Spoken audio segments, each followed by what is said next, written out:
A actuación que se está a desenvolver na marxe esquerda da Avenida do Rocío, na estrada autonómica C550, estará rematada nas próximas semanas. Cun custe duns 50.000 euros, a obra afecta un tramo de aproximadamente uns 400 metros, onde xa existían beirarrúas, pero que se atopaban nun pésimo estado. A actuación será aproveitada tamén para a mellora do saneamento na zona. Esta inversión era unha obra moi demandada polos veciños, posto que estaban as aceras bastante deterioradas, e este cambio pois redunda, non cabe dúbida, nunha mellora da seguridade vial para os que son realmente a parte máis vulnerable do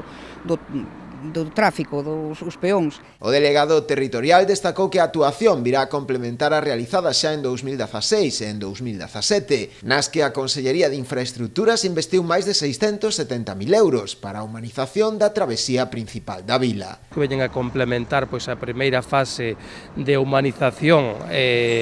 desta avenida de Outes, unha humanización que se desenvolveu pois no ano 2017, tamén con investimento de 670.000 euros e que ven a completar pois eu creo que un proxecto ambicioso na contorna do núcleo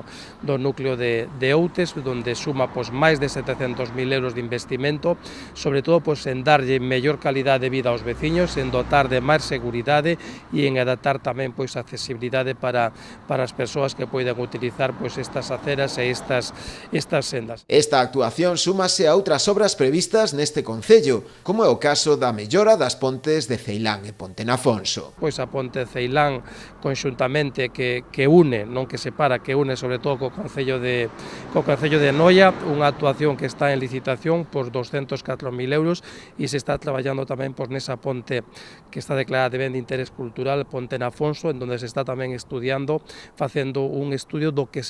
habería que facer no futuro para facer pois unha boa conservación e un bo mantemento desa ponte tamén.